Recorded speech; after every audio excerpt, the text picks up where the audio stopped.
الحمد للہ رب العالمین والصلاة والسلام علی رسولہ النبی الامین۔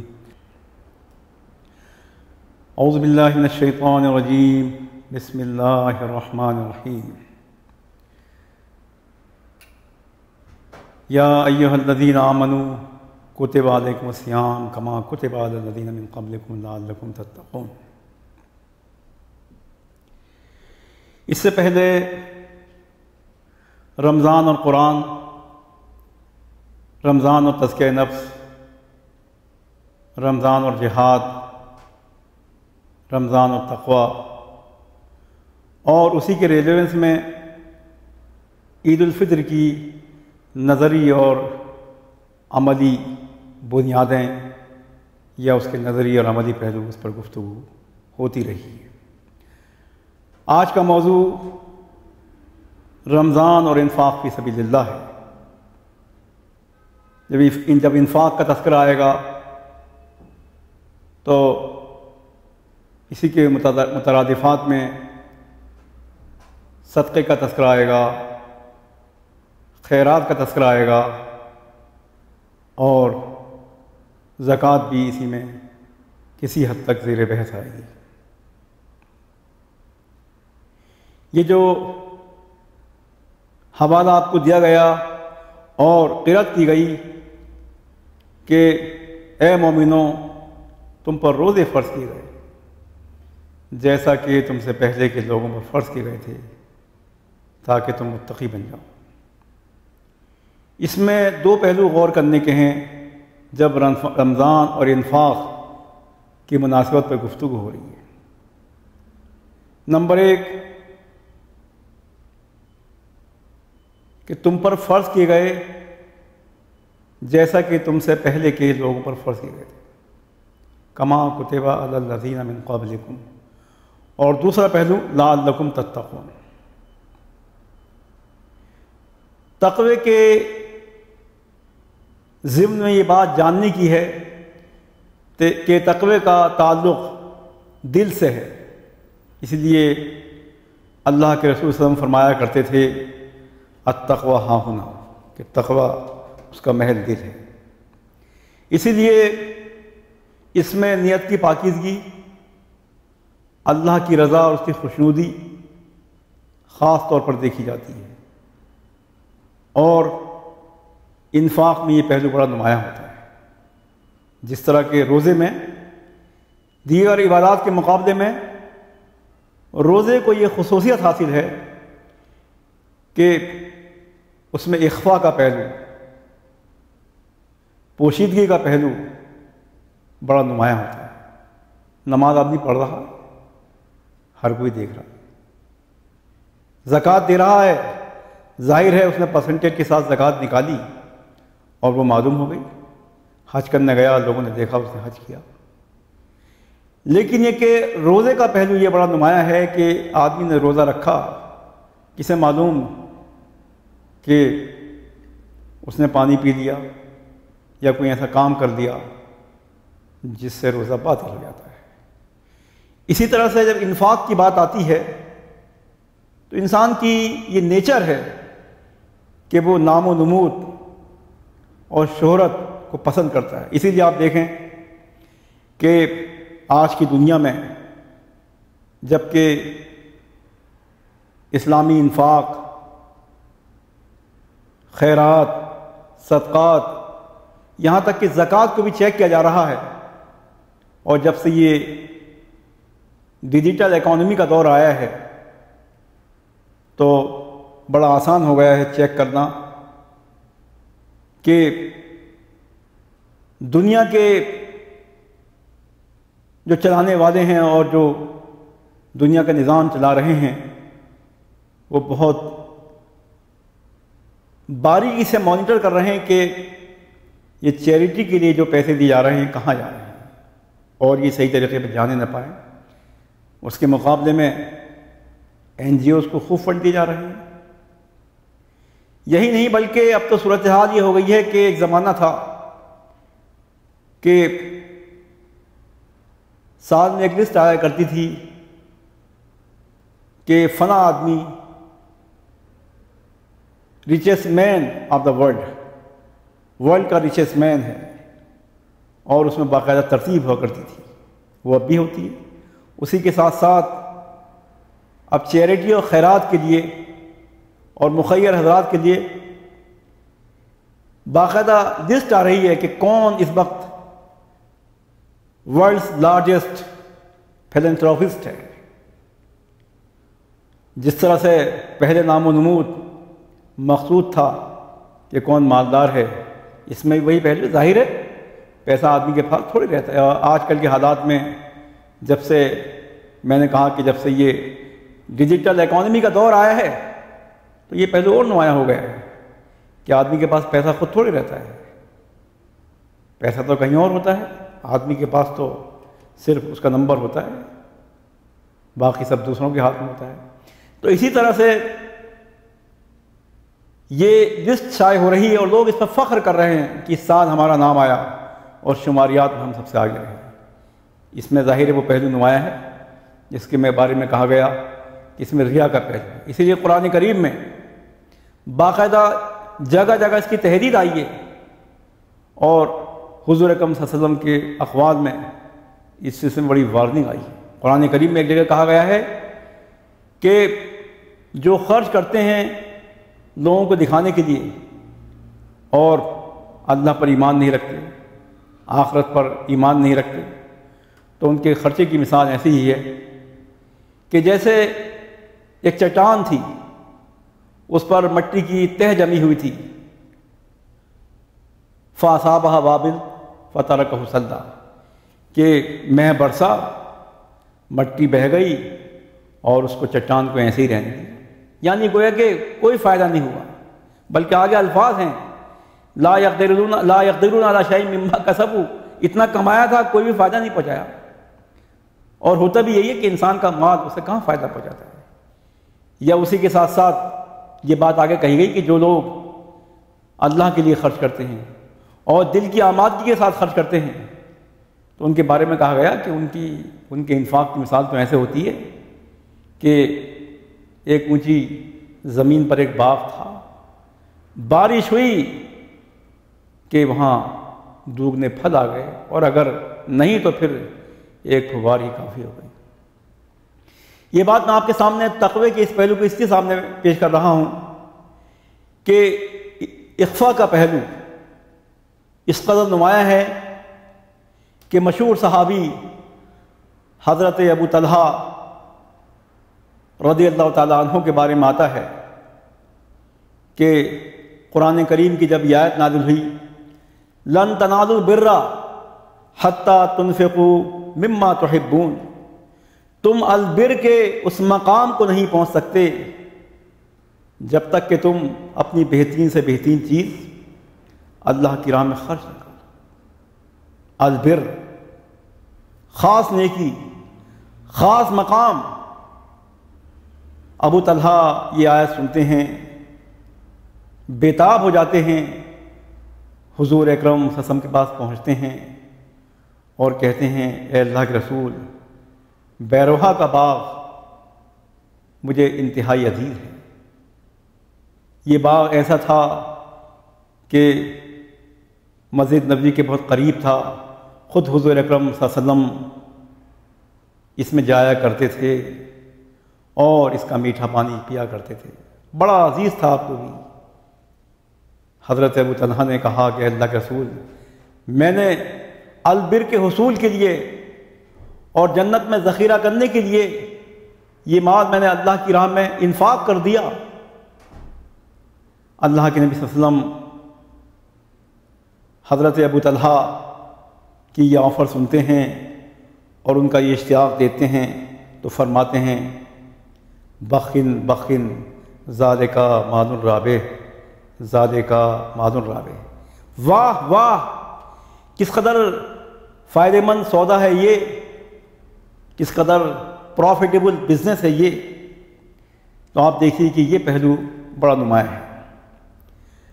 جیسا کہ میں نے گفتگو کے شروع میں عرض کیا تھا کہ دو پہلو یہاں پر بڑے نمایاں ہیں کہ جیسے تم سے پہلے کے لوگوں پر فرض کیا گیا۔ اسی لیے آپ دیکھیں گے قرآن کریم میں بنی اسرائیل کا جب تذکرہ آیا ہے تو کہا گیا ہے کہ اقیموا الصلاۃ وآتوا الزکاۃ، اقیموا الصلاۃ وآتوا الزکاۃ۔ اسی طرح حضرت اسماعیل علیہ السلام کے ذکر میں ہے کانا یأمر اہلہ بالصلاۃ والزکاۃ۔ حضرت عیسیٰ علیہ السلام کا تذکرہ ہے تو کہا جا رہا ہے وہ اوصانی بالصلاۃ والزکاۃ ما دمت حیا۔ اسی طرح سے معلوم یہ ہوا کہ پچھلی امتوں میں بھی جس طرح سے روزے فرض رہے اسی طرح سے زکوٰۃ اور انفاق ان پر واجب رہا، صدقہ ان پر فرض رہا۔ پھر تقوی کا یہ پہلو دیکھیے کہ جس طرح سے کہا گیا ہے کہ روزہ اس کا خاص منشا تقوی کا حصول ہے، اسی طرح سے زکوٰۃ اور انفاق کے لیے بھی قرآن کریم میں جگہ جگہ تقوی کا پہلو نمایاں کیا گیا ہے۔ ایک جگہ کہا گیا ہے وَأَقَامَ الصَّلَاةَ وَآتَى الزَّكَاةَ أُولَٰئِكَ الَّذِينَ صَدَقُوا وَأُولَٰئِكَ هُمُ الْمُتَّقُونَ۔ زکوٰۃ کے بعد کہا گیا کہ وہ متقی ہیں۔ قرآن کریم میں ایک جگہ کہا گیا کہ اے لوگوں دوڑو، بلکہ مقابلہ کرو، مسابقت کرو مغفرت کے لیے جو اللہ کی طرف سے تمہیں ملنے والی ہے اور جنتوں کے لیے جس کی وسعتیں زمین اور آسمان کو محیط ہیں۔ پھر فرمایا گیا اعدت للمتقین۔ پھر کہا اس کے بعد کہا گیا متقین کے بعد دیکھیے تقوی کے بعد جو لفظ آیا ہے الذین ينفقون فی السراء والضراء، یعنی وہ لوگ جو خوشحالی اور بدحالی ہر حال میں اللہ کی راہ میں انفاق کیا کرتے ہیں۔ قرآن کریم میں بالکل شروع ہی میں سورہ بقرہ میں کہا گیا وَمِمَّا رَزَقْنَاهُمْ يُنْفِقُونَ۔ یہ کتاب ہے، گائیڈ لائن ہے متقین کے لیے، اور جو ہم نے ان کو دیا ہے، وہ جو ہم نے ان کو نوازا ہے وہ اللہ کی راہ میں اسے خرچ کرتے ہیں۔ انفاق کا تذکرہ قرآن کریم میں جگہ جگہ آیا ہے، نماز کے ساتھ بھی آیا ہے، بلکہ نماز کے ساتھ 26 سے 28 جگہ اس کا تذکرہ آیا ہے۔ اور یہ پہلو بھی بڑا نمایاں ہے کہ جس سال روزے فرض ہوئے اسی کے بعد زکوٰۃ بھی فرض ہوئی۔ پھر یہ کہ یہ پہلو بھی بڑا نمایاں ہے کہ حضرت جبریل علیہ السلام میں جب تذکرہ آتا ہے تو اس میں جو حدیث آتی ہے کہ حضرت جبریل ہر سال رمضان میں اللہ کے نبی صلی اللہ علیہ وسلم کے پاس آیا کرتے تھے اور رمضان میں قرآن کریم کا دورہ کیا کرتے تھے۔ الفاظ ہیں یدارسہ، مل کر کے کیا کرتے تھے، مدارسہ مفادہ کے وزن پر ہے جس میں مشارکت اور مل کر کے کسی کام کرنے کے پہلو کو نمایاں کیا جاتا ہے۔ فَيُدَارِسُهُ الْقُرْآنُ وَرَسُولُ صلی اللہ علیہ وسلم اجود بالخیر من الريح المرسلہ، بلکہ اس سے پہلے کے الفاظ ہیں کان رسول صلی اللہ علیہ وسلم اجود الناس، کان رسول صلی اللہ علیہ وسلم اجود الناس وَأَجْوَدُ مَا يَكُونُ فِي رمضان حِينَ يَلْقَاهُ جبریل۔ حضور اکرم صلی اللہ علیہ وسلم انتہائی سخی تھے، اور رمضان میں تو آپ کی سخاوت کی کوئی حد ہی نہیں رہتی تھی۔ الفاظ ہیں کہ الریح المرسلہ، یعنی آپ کی سخاوت، آپ کی فیاضی، اللہ کی راہ میں آپ کے انفاق کا پہلو یہ ہوا کرتا تھا۔ اس کی مثال تشبیہ دی گئی ہے کہ ایسے جیسے وہ بارش ہو، جیسے وہ ہوا ہو جو بارش لاتی ہے، تیز ہوا۔ الریح المرسلہ یعنی التی امرها اللہ وارسلها فہی عاصفۃ سریہ، اللہ تعالیٰ نے اس کو حکم دیا، اللہ کے خاص منشا، اللہ کے خاص اذن سے وہ بارش، وہ ہوا چلی، اور پھر اس نے جا کر کے زمین کو سیراب کر دیا کہ انسانوں کے دل، ان کے اندر ایک طرح سے فرحت اور انبساط کی کیفیت طاری ہو گئی اور زمین لہلہا اٹھی۔ تو یہاں کہا گیا کہ نبی اکرم صلی اللہ علیہ وسلم رمضان میں جو انفاق کیا کرتے تھے تو اس میں آپ کے انفاق کی کوئی حد نہیں ہوا کرتی تھی۔ اسی لیے حضور اکرم صلی اللہ علیہ وسلم کی یہ الفاظ بھی آتے ہیں افضل الصدقہ الصدقۃ فی رمضان، بہترین صدقہ وہ ہے جو رمضان میں ہو۔ جیسا کہ تقوی کا پہلو ابھارا گیا، قرآن کریم میں جب صدقے اور انفاق کا تذکرہ آتا ہے اور زکوٰۃ کا پہلو نمایاں کیا جاتا ہے، کیونکہ قرآن کریم میں جہاں زکوٰۃ کی مداد بیان کی گئی ہیں تو وہاں پر لفظ صدقہ آیا ہے۔ پھر ایک جگہ کہا گیا ہے خذ من اموالہم صدقۃ تطہرہم وتزکیہم بہا، یہ پہلو معنی ہے کہ ان کے مالوں میں سے صدقہ دے دو جو ان کو پاک کرے گا اور جو ان کو سنوارے گا اور نکھارے گا، اس طرح سے تم وہ اس کے ذریعے سنوار سکو گے اور نکھار سکو گے۔ یعنی یہ کہ ایک لفظ ہے تطہیر اور ایک ہے تزکیہ۔ تطہیر میں پیوریفیکیشن کا پہلو نمایاں ہے، کسی چیز کو پاک کرنے کا پہلو نمایاں ہے، میل اور کچیل کو دور کرنے کا پہلو نمایاں ہے۔ یعنی ظاہری پہلو، کوئی بھی چیز ہوتی ہے جب کوئی اس پر ظاہری گندگی لگی ہو تو اس پہ جو اس کو صاف کیا جاتا ہے، کلین کیا جاتا ہے، وہ تطہیر کے پہلو کو ہم یہاں پر ابھار کے پیش کر سکتے ہیں کہ وہاں یہ پہلو نمایاں ہے۔ کیونکہ انسان جب مال دیتا ہے تو اس کے یہ سمجھیے کہ پورے سراپے پر اس کا اثر ہوتا ہے اور اس کے مال کے اندر پاکیزگی پیدا ہوتی ہے، مال صاف شفاف ہو جاتا ہے۔ اور پھر اس کے بعد لفظ آیا تزکیہ، زکا یسکو باب نظرہ یا زکے یسکا زکن، زکا یسکو اور اسی طرح سے زکے یسکا، اس کے معنی الزر یعنی کسی چیز کا بڑھنا، اور جب انسان کے لیے آئے گا تو کہا جائے گا کہ اس کا پاک اور صاف ہونا اور صالح ہونا۔ تو زکوٰۃ کے اندر جو پہلو بڑا نمایاں کرنے کا ہے وہ یہ ہے کہ جب انسان جب اللہ کی راہ میں مال دیتا ہے تو جہاں اس کی سیرت سنورتی ہے اور نکھرتی ہے، اسی کے ساتھ ساتھ اس کا مال صاف ہوتا ہے۔ اور اس کے بعد جو پہلو ابھر کا آ رہا ہے وہ یہ کہ چونکہ تزکیے کا لفظ آیا ہے تو تزکیے میں جیسے کہا گیا کہ کوئی اگر کھیتی ہو یا پیداوار ہو تو اس کو ہم بڑھاتے ہیں، وہ لفظ زکوٰۃ کے ساتھ آتا ہے۔ تو گویا کہ جب انسان زکوٰۃ دیتا ہے تو اس کے مال میں برکت پیدا ہوتی ہے اور اس کا مال بڑھتا جاتا ہے، ملٹیپلائی ہوتا جاتا ہے۔ یہ پہلو بڑا نمایاں کرنے کا ہے، اسی لیے زکوٰۃ کا یہ لفظ آتا ہے۔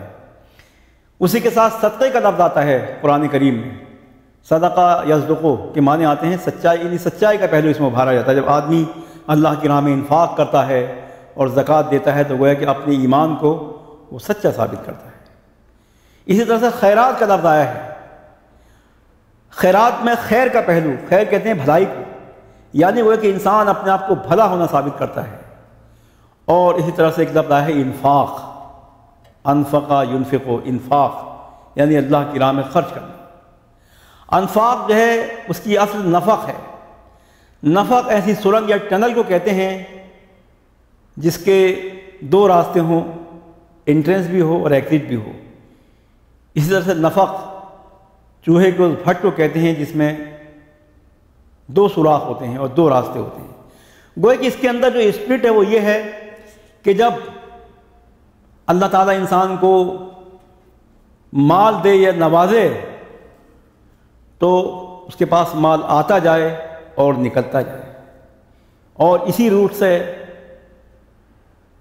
منافق کا لفظ بھی آیا اور نفاق کا لفظ بھی آیا، کیونکہ انسان ایک راہ سے اسلام میں داخل ہوتا ہے اور دوسرے راستے سے نکل جاتا ہے۔ تو اس طرح سے انفاق کے پہلو میں یہ پہلو بڑا نمایاں ہے کہ آئے اور نکلتا جائے، اور حضور اکرم صلی اللہ علیہ وسلم کا جو خود آئیڈیل کردار تھا وہ یہی تھا۔ میں اس بارے میں آپ کو بعد میں بتاؤں گا کہ خود اللہ کے نبی صلی اللہ علیہ وسلم نے اس سلسلے میں اعتدال کی کیا راہیں بتائی ہیں اور اس سلسلے میں آپ نے کیا ہدایات دی ہیں۔ لیکن آپ کا جو خود آئیڈیل جو پہلو تھا یا آپ جس لحاظ سے ماڈل تھے، آپ کے ہاں مال کبھی جمع نہیں ہوا کرتا تھا، یہاں تک کہ آتا ہے کہ ایک مرتبہ ایک رات میں آپ کے پاس کچھ مال جمع ہو گیا اور آپ کو نیند نہیں آئی جب تک اس کو اللہ کی راہ میں دے نہ دیا۔ رمضان اور انفاق میں اور بھی بڑی مناسبتیں ہیں۔ مثال کے طور پر آپ دیکھیے کہ روزے کا جب پہلو آتا ہے، جگہ جگہ کسی چیز کے بارے میں کہا جاتا ہے کہ لوگوں تم سے اگر کچھ ہو جائے تو تم اتنا صدقہ کرو یا یہ کہ اتنا مال اس راہ میں لٹاؤ، اور اگر ایسا نہ کر سکو تو روزہ رکھ لو۔ کبھی کبھی یہ کہا گیا کہ فدیہ دو یا روزہ رکھ لو، اگر کوئی آدمی معذور ہو، معذور یعنی وہ روزہ عمر کی اس حد کو پہنچ چکا ہو یا صحت کے اس عالم میں پہنچ سکا ہو کہ اب اس سے ممکن نہ ہو کہ وہ روزہ رکھ سکے اور کبھی بھی نہ رکھ سکے، تو ظاہر ہے اس صورت میں وہ فدیہ دے گا۔ اسی طرح سے بہت سے موقع پر، ظہار کے موقع پر جو کفارے وغیرہ ادا کیے جاتے ہیں، خود حج کے موقع پر اگر آدمی قربانی نہیں کر پا رہا ہے یا اس کے حالات نہیں ہیں تو کہا گیا ہے کہ روزہ رکھو، 10 دن کے روزے رکھو۔ تو گویا کہ روزے اور صدقے کے پہلو کو یا انفاق کے پہلو کو ایک دوسرے کے مقابلے میں کمپنسیٹ بھی کیا گیا ہے اور متبادل اور سبسٹیٹیوٹ بھی سمجھا گیا ہے۔ روزے میں ایک پہلو اور سمجھنے کا ہے، روزے کے پہلو کو ایک اور روزے میں ایک اور پہلو کو سمجھنا ہے، ضروری ہے۔ روزے اور انفاق میں ایک مناسبت اور بھی ہے، وہ یہ کہ روزہ بندے اور اللہ کے تعلق کو نمایاں کرتا ہے اور انفاق بندے اور بندے کے تعلق کو نمایاں کرتا ہے۔ اسی لیے کہا جاتا ہے کہ رمضان غم خواری کا مہینہ ہے، آدمی اس میں اپنے بھائیوں کو یاد کرتا ہے اور ان کو انفاق دیتا ہے۔ روزے کے سلسلے میں کہا گیا ہے کہ افطار کراؤ، اس کا ثواب اتنا ہے اور اتنا ہے اور اتنا ہے، وہ دیکھیے وہاں بھی انفاق کا پہلو ہے۔ اسی طرح سے روزے کا ایک خاص حکم ہے اور ایک عام حکم ہے، اسی طرح سے انفاق کا بھی ایک خاص حکم ہے اور ایک عام حکم ہے۔ روزے کا خاص حکم یہ کہ رمضان کے روزے سب پر فرض، اس کے علاوہ کچھ روزے سنت ہیں، کچھ نفل ہیں اور آدمی کی اپنی ثوابدید پر ہیں۔ اسی طرح سے انفاق، زکوٰۃ تو فرض ہے ہی، اور جہاں تک بات آتی ہے انفاق کی یا صدقات کی، وہ نفل ہیں اور اس کی حد متعین نہیں۔ اسی طرح سے زکوٰۃ کی مقدار متعین 2.5% دینی ہے۔ اسی طرح سے رمضان کے روزے ایام معدودات کا لفظ آیا ہے کہ چند دنوں کے روزے، وہ معلوم ہے کہ رمضان کا پورا مہینہ ہے۔ اسی طرح سے انفاق میں اور روزے میں اعتدال کا پہلو بھی نمایاں ہونا چاہیے۔ اعتدال کا پہلو یہ، جیسے میں نے کہا تھا کہ اللہ کے نبی صلی اللہ علیہ وسلم کے پاس ایک صحابی آئے اور انہوں نے کہا کہ میں اپنا پورا مال خرچ کرنا چاہ رہا ہوں۔ بعض مواقع پر لوگوں نے سب کچھ لا کے رکھ دیا ہے، تو اللہ کے نبی صلی اللہ علیہ وسلم کو چونکہ قیامت تک کے لیے حکم دینا تھا اور اس پہلو کو نمایاں کرنا تھا جو قابل عمل ہو اور قابل انطباق ہو اور وہ فیزیبل ہو، تو اسی لیے آپ نے فرمایا کہ الثلث والثلث کثیر، 1/3 دے دو اور 1/3 بہت ہوا کرتا ہے۔ بنی اسرائیل کی حکایت بیان کی جاتی ہے اور ایک واقعہ بیان کیا جاتا ہے۔ جب حکایتوں اور تمثیلوں کا تذکرہ ہو تو اس کو اسی پہلو میں دینا چاہیے، اور ظاہر ہے اس کی تشریح اس پہلو سے ہم نہیں کر سکتے کہ اس میں ہر چیز واضح ہو جائے۔ کہا جاتا ہے کہ ایک شخص جا رہا تھا، پتہ نہیں وہ اللہ کا نیک بندہ تھا یا کوئی نبی تھا، اسی لیے میں نے کہا کہ حکایت کا پہلو ہے، اور بنی اسرائیل کے جب تذکرے آتے ہیں تو وہاں تمثیلات کا پہلو بڑا نمایاں ہوتا ہے، اور خاص طور سے حضرت عیسیٰ علیہ السلام کی تعلیمات میں تمثیلات بہت ہیں۔ زمانے کے خاص حالات تھے، زمانے کا ایک طاغوت تھا، اور بھی بحث پہلو تھے، اور پھر بعض مرتبہ بعض زبانیں ہوتی ہیں اور بعض اسلوب ہوتے ہیں، اسالیب ہوتے ہیں، وہ اس زمانے میں اس کا ریلیونس ہوتا ہے۔ تو کہا جاتا ہے کہ ایک شخص جا رہا تھا، اس نے آسمان سے یا آواز سنی، اوپر سے آواز سنی کہ جا کر کے جاؤ اور جا کر کے فنا کھیتی کو سیراب کر دو۔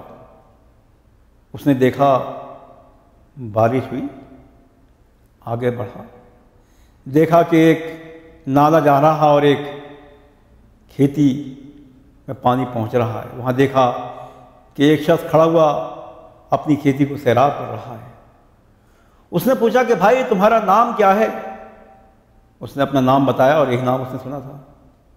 اس نے پوچھا کہ بھائی کرتے کیا ہو؟ کہا میں 1/3 خیرات کر دیتا ہوں 1/3 اپنے بچوں پہ لگا دیتا ہوں اور 1/3 پہ اسی میں انویسٹ کر دیتا ہوں. تو یہ پہلو بڑا نمایاں کرنے کا ہے. اسی کے لیے قرآن کریم میں کہا گیا ہے کہ جو لوگ جب خرچ کرتے ہیں لم یسرفوا ولم یقتروا وکان بین ذالک قواما، نہ انتہائی اسراف کرتے ہوں اور نہ انتہائی بخیلی کرتے ہوں، بلکہ اس کے درمیان اعتدال کا پہلو رہتا ہے. خود روزے کے بارے میں آپ کو معلوم ہے کہ کچھ اصحاب ایسے ہیں جو ہمیشہ روزہ رکھتے ہیں، اور انہوں نے کہا بھی تھا کہ بھائی ہمارا اللہ کے رسول کا مقابلہ کیا. تو اللہ کے رسول وسلم کو جب یہ بات معلوم ہوئی تو فرمایا کہ تم اما واللہ انی لاتقاکم للہ واخشاکم لا، اے لوگوں میں تمہارے مقابلے میں زیادہ اللہ کا خوف رکھنے والا اور اللہ کا تقوی اختیار کرنے والا اور اللہ کی خشیت اختیار کرنے والا ہوں. کیا تم مجھ سے زیادہ ہو؟ لیکن میں روزے رکھتا ہوں اور روزے چھوڑ بھی دیا کرتا ہوں، یہ نفل روزوں کے لیے کہ مستقل روزے نہیں رکھنے ہیں. انفاق میں اور روزے میں ایک پہلو اور ہے، شکر کا پہلو، اور رمضان میں خاص طور سے. رمضان چونکہ قرآن کا مہینہ ہے اور قرآن کے نزول کے لیے اور اسی کے ساتھ ساتھ بدر کی فتح اور مکے کی فتح کے لیے بھی ہم شکر ادا کرتے ہیں. اسی طرح سے انفاق میں جو اللہ تعالیٰ ہم کو نوازتا ہے تو ہم شکر ادا کرتے ہیں. دونوں میں صبر کا پہلو ہے. صبر کا پہلو یہ کہ انسان بھوکا اور پیاسا رہتا ہے، اسی طرح سے جب آدمی اللہ کی راہ میں نکالتا ہے صبر کرتا ہے. اسی لیے آپ دیکھیں رمضا یرمدو سمیہ سے بھی اور رمضا یرمدو نصر سے بھی. رمضا یرمدو جب سمیہ سے آئے گا تو النہار اس کے معنی آتے ہیں دن کا گرم ہونا، اور جب نصر سے آئے گا تو کہا کسی چیز کو دو پتھروں کے درمیان کوٹنا. گویا کہ اس میں انسان اپنے جسم کو اور اپنی روح کو کوٹتا ہے اور انرجی پیدا کرتا ہے، سیکل کرتا ہے. اسی طرح سے انفاق جب آدمی دیتا ہے تو اپنا میل کچیل دور کرتا ہے اور اپنے اندر ایثار کا پہلو نمایاں کرتا ہے. اسی لیے آپ دیکھیں کہ ایثار کے پہلو کی بات جیسے میں نے ابھی آپ کے سامنے ابو طلحہ رضی اللہ تعالیٰ عنہ کی مثال دی، ان کے بارے میں یہ بھی آتا ہے کہ اللہ کے نبی صلی اللہ علیہ وسلم کچھ لوگوں کو آپ کے پاس لے کر کے آئے.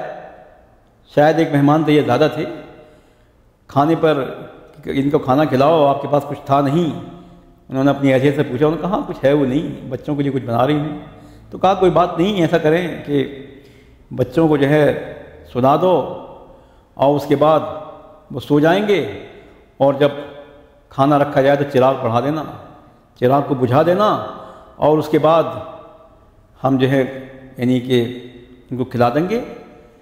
اللہ کے نبی صلی اللہ علیہ وسلم بتاتے ہیں، یعنی واقعات آتے ہیں کہ اللہ کو حضرت ابو طلحہ کی یہ ادا اتنی پسند آئی کہ قرآن کریم میں باقاعدہ اس کا تذکرہ کیا گیا اور آیت نازل ہوئی ہے ان کی شان میں، ان کی تحسین کرتے ہوئے یؤثرون علی انفسہم ولو کان بہم خصاصہ، اپنے مقابلے میں لوگوں کو ترجیح دیتے ہیں، ایثار کرتے ہیں، چاہے وہ خود تنگ ہو، چاہے ان کے ہاں خود تنگی ہو. اسی طرح رمضان میں اور انفاق میں ایک پہلو نمایاں کرنے کا یہ ہے کہ رمضان کے فوراً بعد حج کے ایام شروع ہو جاتے ہیں، اور حج میں انفاق ہی انفاق ہے. سفر کے انفاق، قربانی کے انفاق، قربانی کے اخراجات اور طرح طرح کے انفاقات. پھر ایک بات یہ بھی جاننے کی ہے کہ دونوں، جیسا کہ اس سے پہلے بات آئی تھی کہ رمضان اور انفاق اس سے پہلے کی جو شریعتیں گزری ہیں ان سب میں وہ فرض بھی رہی ہیں، مستحب بھی رہی ہیں اور ان کی تاکید بھی کی گئی ہے.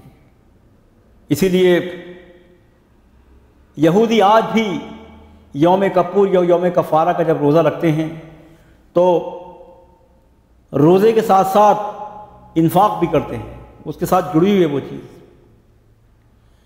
اسی لیے ہم دیکھتے ہیں کہ جو سیمیٹرک مذاہب ہیں، یہی کہ ہم اگر زیادہ اچھے الفاظ میں کہیں جو آسمانی مذاہب ہیں، تو وہاں پر روزے کا اور انفاق کا پہلو بڑا نمایاں ہے. اور خاص بات جو اسلام میں ہے وہ یہ کہ انفاق کے پہلو میں جو شرفا ہیں اور جو حکومتی عہدیداران ہیں ان کو اس پر ڈیپینڈ نہیں کیا ہے، اور مذہبی لوگوں کو اس پر ڈیپینڈ نہیں کیا ہے. جبکہ اگر ہندوستانی مذاہب میں ہندو مت ہو، جین مت ہو بدھ مت ہو. آپ وہاں دیکھیں گے کہ جب بات مذہب کی آئے گی تو ترک دنیا اور اب ان کے خرچے کی ذمہ داری سوسائٹی اور سماج پر ہوگی. اسی لیے وہ دان کرتے ہیں اور اسی کہتے ہیں ان کے لیے ہے. بلکہ بدھ مت میں تو یہ پہلو بڑا نمایاں ہے. مہاتما بدھ بھکشو ہو گیا، ایک شہزادہ تھا، اور اس نے اپنی زندگی جو ہے نروان کے لیے اور سالویشن کے لیے حوالے کر دی، اس کے سپرد کر دی. اور اس کے بعد ظاہر ہے جب بھکشو ہو گیا تو وہ بھکشو ہوتے ہیں. اسی لیے ان کے ہاں تو باقاعدہ اس پہلو کو یعنی کہ مثالی سمجھا جاتا ہے، آئیڈیل، کہ آدمی بھوکا رہے اور لوگ اسے دیں. اسی لیے جن ممالک میں اور جن خطوں میں بدھ مت کا چرچا ہے، خاص طور سے برما میں آپ وہاں دیکھیں گے کہ جب آپ پہنچیں گے تو وہاں دیکھیں گے کہ بھکشوؤں کی اور فقیروں کی یعنی ایک قطار کی قطار ہر جگہ دکھائی دی. بلکہ ہندو مت میں تو کہا ہی ہے، اسی لیے برہمن کے لیے یہ بات آتی ہے کہ برہمن اس کا کام تو یہ ہے کہ لوگ اسے نوازیں، اس کو دیں. جبکہ اسلام میں اللہ کے نبی صلی اللہ علیہ وسلم نے تو اپنے خاندان پر زکوٰۃ تک جو ہے وہ حرام قرار دے دی تھی کہ بنو ہاشم کو زکوٰۃ نہیں دی جائے گی. آپ دیکھیں کس قدر یعنی یہ پہلو جو ہے یہاں پر نمایاں کرنے کا ہے. جیسا کہ بات آئی تھی حج کی اور رمضان کی. رمضان کے سلسلے میں قرآن کریم کی آیت دیکھیے، لِتُكَبِّرُوا اللَّهَ عَلَىٰ مَا هَدَاكُمْ وَلَعَلَّكُمْ تَشْكُرُونَ. اللہ کی تکبیر بیان کرو. یہ تکبیریں، یہ تراویح کی تکبیریں، یہ تکبیریں ہی تکبیریں، یہ نماز کی تکبیریں، یہ اللہ کی کبریائی کا بیان، یہ عید کی تکبیریں. اور خود اسی طرح سے حج کے لیے کہا گیا لِتُكَبِّرُوا اللَّهَ عَلَىٰ مَا هَدَاكُمْ وَبَشِّرِ الْمُحْسِنِينَ. وہاں بھی تکبیر اور یہاں بھی تکبیر. ان دونوں میں ایک مناسبت اور ہے، وہ یہ کہ جب روزہ رکھے یہی کہ اللہ کی راہ میں انفاق کرے تو اس کو بار نہ سمجھے. اسی لیے قرآن کریم میں کہا گیا کہ اللہ کی راہ میں انفاق کرتا ہو اور اس کو اپنے لیے بوجھ سمجھے تو وہ قبول نہیں ہونے کا. اسی لیے خود روزے کے لیے آتا ہے کہ ایک آدمی لائن باتوں سے الگ نہ رہا تو فَلَيْسَ لِلَّهِ حَاجَةٌ أَن يَدَعَ طَعَامَهُ وَشَرَابَهُ. تو اللہ کو کوئی حاجت نہیں ہے کہ وہ اپنے کھانے کو چھوڑے یا یہ کہ پینے کو چھوڑے. اسی طرح سے ان کی مناسبت آپس یہ بھی ہے کہ یہ اجتماعی عبادت ہے، اجتماعی بھی ہے اور انفرادی بھی. اجتماعی رمضان کے مہینے، اسی طرح زکوٰۃ حکومت دے گی. اور ایک پہلو اور نمایاں کرنے کا وہ یہ کہ ظاہر ہے رمضان میں اگر زکوٰۃ دی جاتی ہے تو اس کی اپنی اہمیت ہے. پھر یہ کہ یہ حکومت کی ذمہ داری ہے کہ جو حکومت ہوگی وہ زکوٰۃ بھی جمع کرے گی اور حکومت نظام صوم کو بڑا نمایاں کرے گی اور اس میں خاص اہتمام کرے گی. پھر جیسے کہ بات آئی تھی کہ اس میں اخفاء کا پہلو ہے، دونوں میں اخفاء کا پہلو ہے کہ جتنا چھپا کر کے آدمی یعنی خاص طور سے یہ نفل روزوں کے لیے اور نفل صدقات کے لیے پہلو نمایاں کرنے کا ہی ہے. اسی لیے ان تبدوا الصدقات فنعم ہی وان تخفوها فهو خیر لکم. کہا گیا ہے کہ تم صدقات کو اگر چھپا کر کے دو تو ٹھیک ہے، کیا ہی خوب بات ہے، لیکن اگر اس کو تم چھپا دو، کہا گیا ان تبدوا الصدقات فنعم ہی، اگر تم صدقات کو دکھا کر کے دو تو کیا ہی خوب بات ہے. وَإِن تُخْفُوهَا فَهُوَ خَيْرٌ لَكُمْ. ہاں اگر تم اس کو چھپاؤ اور پوشیدہ رکھو تو سچی اور بھی بات کیا ہے. اس لیے کہ اس سے تقویٰ پیدا ہوتا ہے. اسی لیے کہا جاتا ہے کہ صدقات جو نفل ہوں تو آدمی ایسے دے کہ دائیں ہاتھ سے دے تو بائیں ہاتھ کو پھیلا دو. اسی طرح سے روزے کے پہلو میں بھی سامنے اگر رہے، اس کا آئیڈیل پہلو یہی ہے اگر نفل رکھے تو زیادہ جو ہے اس کا اظہار نہ کرے. ہاں کبھی کبھی تاکہ دوسروں کو انکریجمنٹ ملے. یہی بات جو ہے نماز کے لیے ہے کہ تہجد کی نماز میں اخفاء کا پہلو نمایاں رہنا چاہیے. جیسے کہا گیا کہ دونوں میں چھوڑنے کا پہلو ہے. ایک انسان بھوکا اور پیاسا رہ رہا ہے اور اپنی خواہشات کی قربانی دے رہا ہے. اسی طرح سے جب اللہ کی راہ میں انفاق کر رہا ہے تو وہ ایک طرح سے قربانی دے رہا ہے. ایک میں مادی پہلو نمایاں ہے اور ایک میں روحانی پہلو. مادی پہلو کیا؟ انفاق میں چونکہ اس میں مادی پہلو اور دیکھنے کا پہلو ہے، کوئی چیز ہے جو آپ اللہ کی راہ میں لٹا رہے ہیں اور اس سے اپنے اندر روحانیت پیدا کر رہے ہیں. اور روزے کے اندر سراسر روحانی پہلو ہوتا ہے.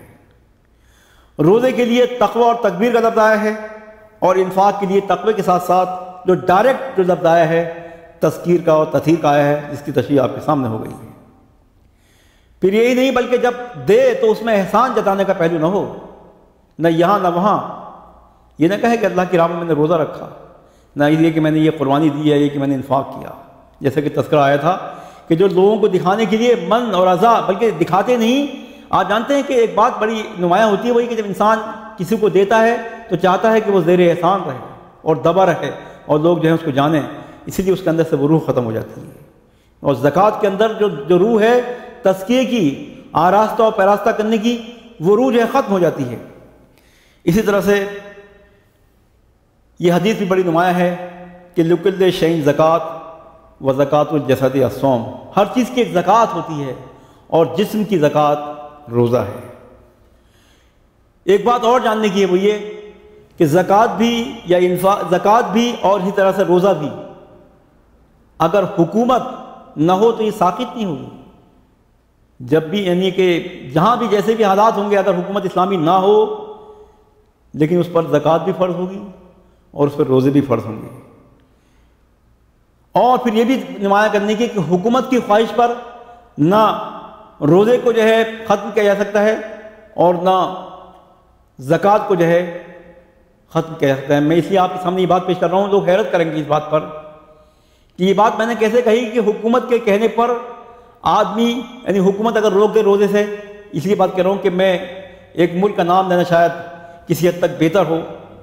ٹیونس، کچھ دنوں پہلے کی بات ہے، ایک حکمراں گزرا ہے، اس نے باقاعدہ آ کر کے ٹی وی پر یہ اعلان کیا کہ دیکھو گرمی کا زمانہ ہے، میں افطار کر رہا ہوں، میں روزہ توڑ رہا ہوں، بریک فاسٹ کر رہا ہوں، تم لوگ بھی جو ہے روزہ بریک فاسٹ کر دو۔ اور یہ وہ ملک ایسے ہیں جس کے بارے میں امریکہ کی ایک وزیر خارجہ نے کہا تھا کہ اگر مسلمانوں کو اگر اسلامی اور مسلم آئیڈیل ملک اگر کوئی دیکھنا ہے تو وہ ٹیونس کو دیکھے۔ ایسے ایسے ہمارے حکمراں گزرے ہیں۔ اسی طرح سے بعض مرتبہ ہوتا ہے کہ حکومتیں زکوٰۃ دے دیتی ہیں اور اپنے خاص مداد میں اور دوسرے کاموں پر خرچ کرتی ہیں، یہاں تک کہ اسلامی تحریکوں کو کچلنے کے لیے بھی خرچ کرتی ہیں۔ پیسے لے لیتی ہیں اور زکوٰۃ لے لیتی ہیں، اور ان کے جو خرچے ہو رہے ہیں، اخراجات ہو رہے ہیں، وہ بڑی بڑی عالمی حکومتوں اور عالمی طاقتوں کو نوازنے کے لیے اور ان کے خزانے بھرنے کے لیے اور اسلامی تحریکوں کو خرچ کرنے کے لیے جو ہے خرچ ہو رہے ہیں۔ پھر یہ بھی جاننا چاہیے کہ وقتی اعانت نہیں بلکہ یہ چیز ابھری ہوئی ہے اور ہمیشہ رہے گی۔ اسی لیے زکوٰۃ کے بارے میں پروفیسر آرنلڈ، یہ پروفیسر آرنلڈ کون ہیں؟ یہ پروفیسر آرنلڈ انتہائی دانشور سمجھے جاتے رہے ہیں۔ حضرت علامہ اقبال کے بھی یہ استاد تھے، علامہ فراہی کے استاد تھے۔ علی گڑھ میں بھی انہوں نے تدریس کے فرائض انجام دیے۔ علامہ شبلی نعمانی جس زمانے میں علی گڑھ میں تھے، ان کے یہ ہم عصر تھے۔ علامہ اقبال نے شاعری چھوڑ دی تھی، لیکن پروفیسر آرنلڈ کی خواہش پر بلکہ ان کے زور دلانے پر ان کی تحریک پر پھر دوبارہ شاعری شروع کی۔ پروفیسر آرنلڈ کے الفاظ ہیں کہ زکوٰۃ دراصل انما المؤمنون اخوہ کی ایک عملی تعبیر ہے، کہ مسلمانوں کے اندر جو برادرہڈ ہے وہ اس کی عملی تعبیر ہے۔ اسی طرح سے مشہور مستشرق ماسینیون کہتا ہے کہ زکوٰۃ کے ذریعے اسلام بورجوائی کیپٹلزم اور بادشاہی کمیونزم کے درمیان جو ایک طرح سے نظریات جو ایکسٹریم ہے، ان دونوں کے درمیان جو ایکسٹریم ہے کمیونزم اور کیپٹلزم کے درمیان، اس ایکسٹریم کے درمیان یہ ایک نقطہ اعتدال ہے۔ بلکہ ایک بہت بڑے دانشور نے کہا ہے، غیر مسلم دانشور نے، جو معاشروں کے درمیان حائل لیتی ہے کہ کچھ لوگ غریب ہیں، کچھ امیر ہیں، کچھ بدحال ہیں، کچھ خوشحال ہیں، اور ایک اشرافیہ ایلیٹ ہے، لیکن زکوٰۃ کے ذریعے ایک مساوات کا پہلو، نوازنے کا پہلو اور معاشرے کے اندر ہمواری کا پہلو ابھر کے سامنے آ گیا۔ اسی طرح سے زکوٰۃ کی ایک بنیادی بات یہ ہے، اور انفاق سے یہ پہلو ابھر کے سامنے آتا ہے، کہ دولت ایک جگہ جمع نہیں رہتی، کیلا یکونا دولا بین الاغنیاء منکم، کہ یہ دولت تمہارے جو مالدار ہیں ان کے درمیان ہی رہ نہ جائے۔ یہی ہو رہا ہے دنیا کے اندر، چند لوگوں کے پاس دولت جمع ہو رہی ہے۔ بلکہ ابھی ایک سروے آیا، جیسا کہ آپ کے سامنے بات آئی تھی کہ فلینتھراپسٹ کے نام آتے ہیں، ایک بہت بڑے ریچسٹ مین کا تذکرہ ابھی سننے کو ملا کہ وہ آدمی سو کر کے اٹھتا ہے تو تقریباً $54 ملین اس کے اکاؤنٹ میں پہنچ جاتے ہیں روز۔ تذکرہ آیا ہے کہ صورتحال اس وقت یہ ہو گئی ہے، ایک سروے ہوا باقاعدہ کہ چند لوگ دنیا کے پورے بلکہ کہا کہ 10% لوگ 80% دولت پر جو ہیں چھائے ہوئے ہیں۔ اسی لیے زکوٰۃ جب ہوگی تو اس کا فائدہ یہ ہوگا کہ وہ سرکولیٹ ہوگی۔ جب پیسہ سرکولیٹ ہوتا ہے تو معاشی ہمواری پیدا ہوتی ہے اور معاشی جدوجہد پیدا ہوتی ہے اور معاشی ارتقاء ہوتا ہے۔ زکوٰۃ جو ہے انسان کی اخلاق اور دانش کا امتحان ہے، اور انفاق بھی اسی طرح سے۔ انفاق سے اطاعت خداوندی کی مشق ہوتی ہے، خوش دلی کی مشق ہوتی ہے، پھر ایکسرسائز ہوتی ہے، اور اسی کے ساتھ ساتھ تنگ دلی دور ہوتی ہے۔ میل کچیل دور جب آدمی انفاق کرتا ہے تو اس کے اندر ایثار کا پہلو بڑھتا ہے۔ اسی لیے قرآن کریم میں کہا وَلَا يُنْفِقُونَ وَهُمْ كَارِهُونَ، وہ ایسا انفاق نہیں کرتے کہ دل کی تنگی ان کے اندر ہو اور وہ ناپسند کر رہے ہوں۔ دل کی تنگی دور ہوتی ہے اور انسان وہ اپنے آپ کو سرنڈر کرتا ہے کہ ہر لحاظ سے اپنے آپ کو سرنڈر کر رہا ہوں۔ یہ ایک طرح سے کوآپریٹو سوسائٹی کا ایک ماڈل ہے، اسے ہم پروویڈنٹ فنڈ اس معنی میں کہہ سکتے ہیں کہ سب کے درمیان بٹتا ہے۔ یہ پھر جیسا کہ جو انویسٹرز ہوتے ہیں ان کا فنڈ بٹتا ہے جب حساب کر لیتے ہیں، اسی طرح سے یہ بٹتا ہے، سب کے ساتھ بٹتا ہے۔ اور یہ بلکہ پور فنڈ جسے کہا بھی گیا ہے، زکوٰۃ کو بھی کہا ہے کہ پور فنڈ ہے۔ پھر ایک بات اور سمجھنے کی وہ یہ کہ انسان جب اللہ کی راہ میں انفاق کرتا ہے تو بار بار ہی تذکرہ آتا ہے کہ میں نے انفاق کیا، یہ کہ انسان انفاق کر رہے ہیں، کتنے اچھے لوگ ہیں۔ اس سلسلے میں اللہ کے نبی صلی اللہ علیہ وسلم کی وہ حدیث، بلکہ اس سے پہلے وہ الفاظ، قرآن کریم کے یہ الفاظ بڑے نمایاں ہیں کہ ہاں انتم ہؤلاء تدعون لتنفقوا فی سبیل اللہ فمنکم من یبخل، ہاں انتم ہؤلاء تدعون لتنفقوا فی سبیل اللہ، اے لوگو تم ہی تو ہو جن کو ہم یہ اعزاز بخش رہے ہیں، تم کو بلایا جا رہا ہے، تم کو بلایا جا رہا ہے کہ تم اللہ کی راہ میں انفاق کرو۔ یہ دیکھیں اعزاز، اللہ تعالیٰ کہہ رہا ہے بلایا جا رہا ہے، تم کو یہ اعزاز دیا جا رہا ہے۔ اسی لیے وہ جو حدیث آتی ہے کہ جس میں ایک صحابی بیان کرتے ہیں کہ مجھے یہ گمان تھا کہ میں جو دے رہا ہوں تو کسی پہ احسان کر رہا ہوں، تو اللہ کے نبی نے فرمایا کہ تم کو جو دیا جاتا ہے تنصرون، تم کو جو دیا جاتا ہے اور وہ تنفقون، تو یہ تمہارا نہیں ہوتا بلکہ تمہارے دوفہ کا۔ اب ان کے الفاظ ہیں هل تنصرون وترزقون الا بدعفائکم، تم کو جو دیا جا رہا ہے یا تمہاری جو مدد کی گئی ہے تو یہ تمہارے کمزوروں کی وجہ سے، یعنی یہ تو اعزاز تمہیں دے دیا، تمہیں یہ افتخار دے دیا، تمہیں اس مقام پر، اس پریویلیج پہ لے آیا گیا کہ تم اللہ کی راہ میں دے رہے ہو، اور یہ تمہارا نہیں ہے بلکہ کسی اور کا ہے، تمہیں دیا گیا کہ تم کس طرح سے بانٹتے ہو، تمہیں اس مقام پر رکھا گیا۔ اسی لیے مشہور بزرگ جن کے تقوی اور جن کے تزکیے اور جن کی پرہیزگاری کی مثالیں دی جاتی ہیں، ضرب المثل ہیں، فضیل ابن عیاض فرمایا کرتے تھے کہ اللہ کا شکر ہے کہ اللہ نے مجھے ان میں بنایا کہ من الذین یصلون لا من الذین یصلون، کہ میں ان لوگوں میں سے ہوں جن سے لوگ مانگا کرتے ہیں، جن سے مانگا جاتا ہے، نہ کہ ان لوگوں میں سے جو لوگوں سے مانگے۔ میں ان لوگوں میں سے ہوں جن سے سوال کیا جاتا ہے، نہ کہ ان لوگوں میں سے کہ جو دوسروں سے سوال کریں۔ اسی لیے لوگ بعض مرتبہ سوچتے ہیں کہ صاحب ہمارے پاس آ گئے تو یہ غور کرنے کی چیز ہے کہ اللہ نے یہ اعزاز بخشا ہے، یہ دیا گیا ہے۔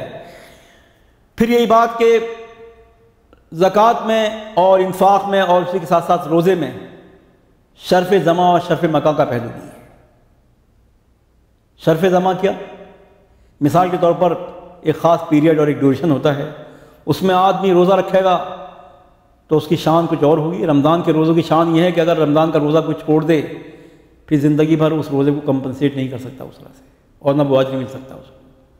اسی لیے کہا گیا کہ دو مہینے کے روزے مسلسل رکھے گا، اور 60 یعنی اطعام 60 مسکینہ، 60 مسکینوں کو کھانا کھلائے گا اور غلام کو آزاد کرے، لیکن تب بھی وہ بات بند کہاں پائے گی۔ اور پھر یہ جو بات کہی گئی ہے کہ اللہ تعالیٰ یعنی کہ آسمان دنیا پر آ جاتا ہے اور دیتا ہے رمضان میں وقت۔ دیکھیے یعنی رمضان میں اوقات، مختلف اوقات کی اپنی اہمیت، سحری کے وقت کی اپنی اہمیت، نمازوں کے اوقات کی اپنی اہمیت، افطار کے اوقات کی اپنی اہمیت، اور اس میں اجر اور اس میں ثواب کی اپنی اہمیت، اسی طرح سے رات کی تنہائی کی اپنی اہمیت، اعتکاف کی اپنی اہمیت، شرف زماں یہ پہلو دیکھیے۔ اسی طرح سے زکوٰۃ میں بھی یہ ہے کہ زکوٰۃ جب فرض ہو گئی تو اس کو دینا ہے، اگر آپ نے ٹال دیا تو اس کا گناہ ہوگا۔ اسی لیے بہترین یہ ہوتا ہے کہ انسان زکوٰۃ کو رمضان میں اپنے لیے فکس کر لے کے رمضان میں دے گا، اس لیے کہ اس میں اجر بڑھ جاتا ہے۔ یہ جو صحابی سعد بن معاذ فرماتے ہیں، وہ اپنے والد کے واسطے سے بیان کرتے ہیں کہ بے شک نماز، روزہ اور ذکر میں سے ہر ایک اللہ عز و جل کے راستے میں خرچ کرنے سے 700 گنا تک بڑھ جاتا ہے۔ یعنی آدمی نماز پڑھے، روزہ رکھے اور اللہ کا ذکر کرے، اس کے ساتھ ساتھ انفاق کرے تو اسے 700 گنا تک ملتا ہے۔ لیکن رمضان کے بارے میں تو آپ جانتے ہیں، یہ جو حدیث آتی ہے کہ الصوم لی وانا اجزی بھی، یا یہ کہ دوسری تعبیر یہ کہ الصوم لی وانا اجزا بھی، کہ روزہ تو میرے لیے ہے، اس کا بدلہ تو میں دوں گا، اپنی خاص، میرے پاس ایک خاص بجٹ ہے اور ایک خاص عنایت ہے جہاں سے میں دوں گا۔ بلکہ دوسرے الفاظ یہ ہیں کہ اسی کی ایک تعبیر اور کیا، انا اجزا بھی، میں ہی اس کا بدلہ ہوں۔ اس لیے کہتا ہے کہ ہر چیز کا جو ہے اجر ملتا ہے 700 گنا تک۔ لیکن رمضان کے بارے میں کہا تھا کہ اس کی تو کوئی حد ہی نہیں، کہ اللہ تعالیٰ جتنا چاہے گا، 2 چند، 100 چند، 1000 چند، لاکھ چند اور بے شمار چند، کوئی پتہ نہیں۔ اسی لیے اس کے بعد جو الفاظ آتے ہیں واللہ واسع علیم، اس کی وجہ یہ کہ اللہ تعالیٰ کے پاس بہت کچھ ہے، واسع، اللہ کے پاس تو بے شمار ہے، اس کی کوئی حد ہی نہیں، اور اسے معلوم ہے، سب کچھ معلوم ہے اسے کہ کون کس جذبے اور کس نیت کے ساتھ اللہ کی راہ میں انفاق کر رہا ہے یا اللہ کی راہ میں روزے رکھ رہا ہے۔ صدقہ اللہ کے غضب کو ٹھنڈا کرتا ہے۔ اور ایک بات اور، وہ یہ کہ رمضان جو ہے اس میں شارٹ کٹ ہے، انفاق دے کر کے آدمی شارٹ کٹ پہ پہنچ جاتا ہے۔ اس امت کی عمریں چھوٹی ہیں، اس امت کی عمریں کم ہیں، شارٹ پیریڈ کے لیے یہ امت بھیجی گئی ہے۔ روزہ رکھ کر کے اپنے نیک صالح اعمال میں اضافہ کرے گا، دعائیں کرے گا اور بخشش کروائے گا، اور وہ بڑا بدبخت ہوگا جو رمضان میں بخشش نہ کروا سکے، اور اسی کے ساتھ انفاق کر کے کہاں سے کہاں پہنچ جائے گا اور کہاں سے اس کے درجات بلند ہو جائیں گے۔ اسی طرح سے زکوٰۃ کے بارے میں ایک بات اور جان لیجیے، خود حدیث کے الفاظ ہیں کہ جو لوگ زکوٰۃ ادا نہیں کرتے تو ان کا مال ایک گنجے اور زہریلے سانپ کی شکل میں آئے گا اور گردن کا طوق بن جائے گا اور کہے گا میں ہوں تیرا مال، میں ہوں تیرا مال۔ جبڑے کو پکڑے گا وہ اور کہے گا میں ہوں تیرا مال۔ اللہ کے نبی صلی اللہ علیہ وسلم کی حدیث فرمایا کہ اے آدم، تو ضرورت مندوں پر خرچ کر، میں تجھ پر خرچ کروں گا۔ بلکہ اللہ کے نبی صلی اللہ علیہ وسلم نے قسم کھائی ہے کہ صدقے سے مال کم نہیں ہوتا، صدقے سے مال کم نہیں ہوتا، صدقے سے مال کم نہیں ہوتا، صدقے سے مال کم نہیں ہوتا، بلکہ زیادہ ہوتا ہے۔ وہ جو بات آئی تھی کہ تزکیے میں پہلو ہے کہ بڑھوتری کا پہلو، زکا یزکی اور زکیہ یسکا، اور اسی طرح سے زکیہ یسکا، زکا یسکو، تو سب کے معنی اور تزکیے کے معنی بھی بڑھنا اور بڑھانا۔ تزکیے کا جب تفعیل کے وزن پر آئے گا تو بڑھانا، اس کو اور اسٹرینتھن کرنا، اس پہلو کو ابھارا جائے گا۔ اسی لیے اللہ کے نبی صلی اللہ علیہ وسلم اپنی سادی حضرت اسماء بنت ابی بکر رضی اللہ تعالیٰ عنہ سے فرمایا کرتے تھے کہ اسماء، گن گن کر خرچ مت کیا کرو، گن گن کر خرچ مت کیا کرو، اور بچا بچا کر نہ رکھا کرو، ورنہ اللہ تعالیٰ بھی گن گن کر دے گا۔ اسی کے ساتھ یہ بات بھی جان لیجیے کہ ایک پہلو بڑا نمایاں کرنے کا وہ یہ کہ جس طرح سے روزے میں آدمی کو بھوک لگتی ہے، اور وہی تو اسی کا تو امتحان ہے اور اسی کا تو اجر ملے گا۔ آدمی اگر روزے میں تمام کام چھوڑ دے اور صرف سحری کھا لے اور اس کے بعد بالکل اپنے آپ کو آرام طلب بنا لے اور سوچے کہ مجھے اب کچھ کرنا نہیں ہے، تو وہ روزے کی روح ختم ہو جاتی ہے۔ اس لیے کام یہ کہ آدمی روزہ رکھے اور رکھنے کے ساتھ ساتھ تمام اعمال انجام دے۔ یہ الگ بات ہے کہ عبادت کے لیے اپنا خاص وقت رکھے، اور اس میں بھی اپنے جسم کو، جو جیسے رمز کی صفت آئی تھی، رمض یرمدوں میں نہیں، گرم ہونا اور سیخل کرنا، اور رمض یرمدوں کے معنی میں بھی کہ بالکل سیخل کرنا، بالکل کوٹنا اپنے آپ کو۔ اسی طرح سے انفاق میں اور اللہ کی راہ میں جب آدمی انفاق کرتا ہے تو محسوس ہو کہ اس کو حاجت تھی اور اللہ کی راہ میں اس نے کچھ دیا تھا۔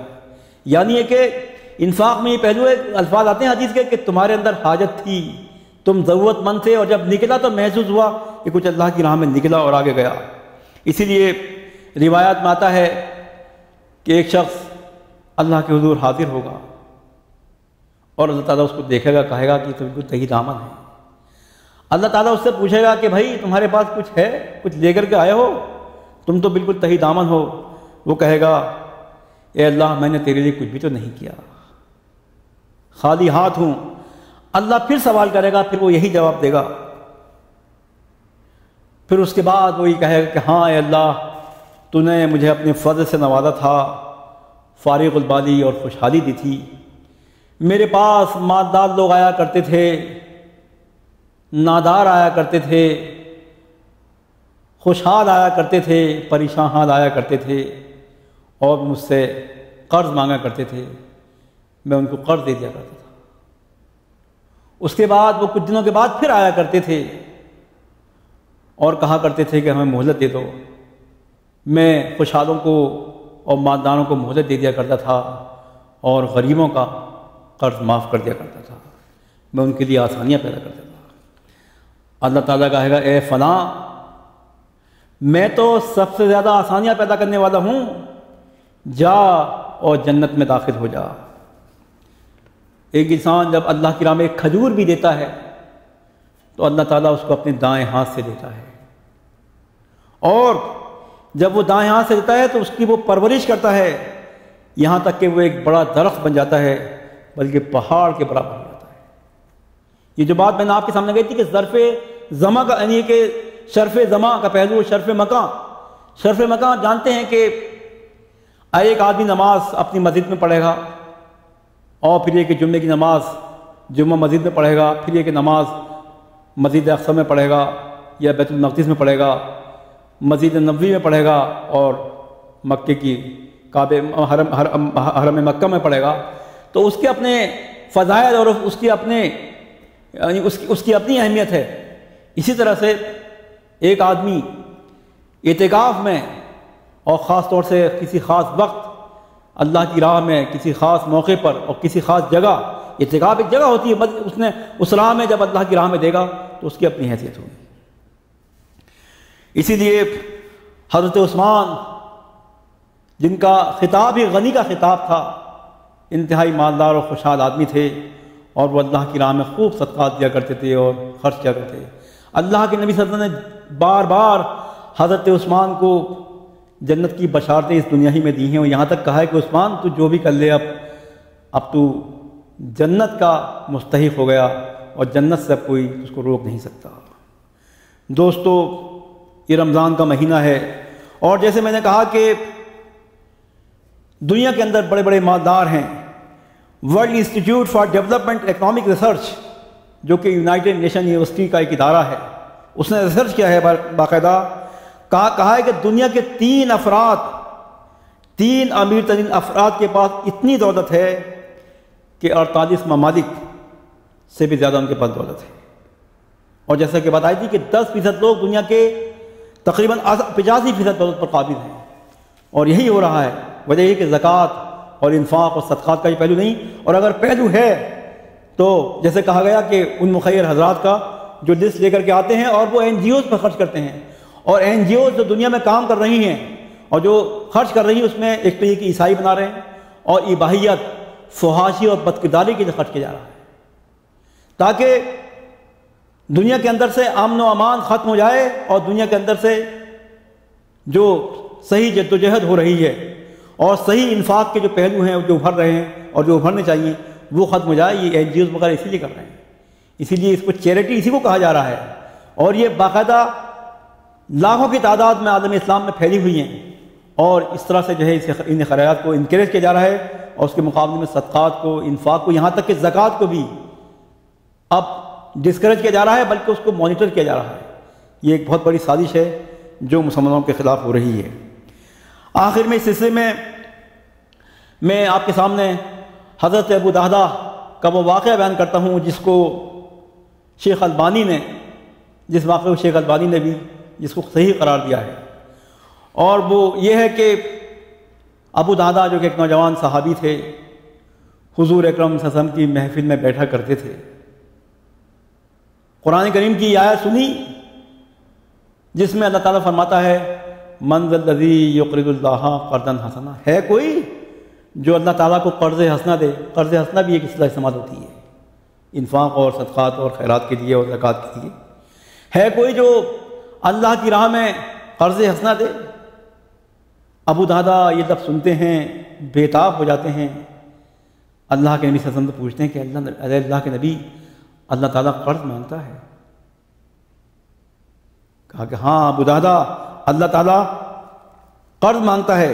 آپ کہتے ہیں ارینی یدک یا رسول اللہ، اے اللہ کے رسول مجھے ہاتھ دیجیے۔